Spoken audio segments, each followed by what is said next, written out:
যে আমাদের একটা বাহিনী আজকে আমাদের ছাত্র সংগঠন করলো, বাট আমরা চাই যে যদি অন্যান্য আরো যে বাহিনীগুলো এখনো এই সমস্ত কার্যকলাপ সুন্দরবনে করে যাচ্ছে তারা যদি তার সঙ্গে ইচ্ছুক থাকে, তো সেক্ষেত্রে আমরা তাদেরকে অবশ্যই এনকারেজ করা হবে। তো আমি প্রথমত এই মুহূর্তে যারা তাদের উদ্দেশ্যে কিছু কথা বলতে চাই, তারপরে আমি আমার বিবৃতি আমি দিব।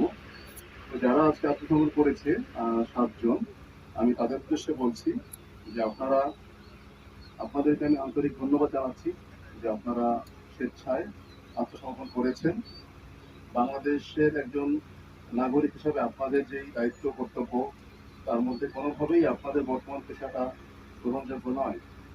আপনারা সাধারণ মানুষের জানমালকে হুমকির মুখে ফেলে দিচ্ছেন সুন্দরবনের মধ্যে, যেগুলো এতদিন করেছেন।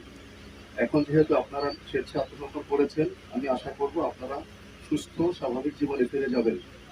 এই স্বাভাবিক জীবনে ফেরার পূর্বে যেই প্রসিডিউরগুলো আছে, সেগুলা আমাদের যে সমস্ত বাহিনী, আমাদের পুলিশ, আমরা সব মিলায়ে যেগুলো আপনাদের জন্য করণীয় সেগুলাই করা হবে, আমাদের উপরের নির্দেশনা অনুযায়ী করা হবে। সেক্ষেত্রে বাংলাদেশ সরকার যেই নীতিতে আছে সেই নীতিতে আপনাদেরকে আশা করি আপনারা লাভবান হবেন। বাট আপনাদের জন্য আমার যেই উপদেশ, এই ধরনের পেশা কখনোই ভালো হতে পারে না।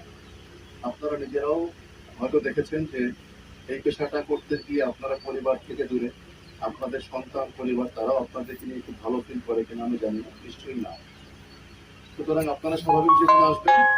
আপনাদের এই স্বাভাবিক জীবনে আসার জন্য যেহেতু আপনারা স্বেচ্ছায় এসেছেন, আশা করি আপনাদেরকে যতটুকু সাহায্য সহযোগিতার প্রয়োজন হবে বিভিন্ন বাহিনীর পক্ষ থেকে হোক বা আপনাদের এলাকার যারা স্থানীয় প্রতিনিধি থাকবেন, আমার ধারণা আপনারা সেই সহযোগিতাগুলো সবসময় পাবেন।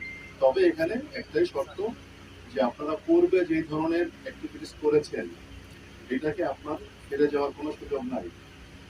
যদি আপনারা পূর্বের সমস্ত ইয়েতে ফিরে যাওয়ার চেষ্টা করেন, তাহলে কিন্তু আপনাদের জন্য আবারও জিরো টলারেন্স। আমরা যে নীতিতে এখন করতে চলছি, কোনোভাবেই জনদস্যুতা বনদস্যুতা আমরা অ্যাকসেপ্ট করবো না সুন্দরবনে। আমরা কিন্তু সেটাতে একদম নীতিতে অটল। তো আপনাদেরকে অনেক ধন্যবাদ জানাচ্ছি আমি এভাবে আসার জন্য। আপনাদের মাধ্যমে যদি আরো কেউ আপনাদের অন্য কোনো সহযোগী বলেন, অন্য কোনো বাহিনী বলেন, শস্য বাহিনী, যদি কেউ ভাবে আসতে চায়, তাদের জন্য আমাদের মেসেজ যে এটা আপনারা এই সুযোগটাকে কাজে লাগাতে পারেন। তো আপনাদেরকে ধন্যবাদ। আমি আপনাদের সুস্থ এবং স্বাভাবিক জীবন যাতে আপনারা লিড করতে পারেন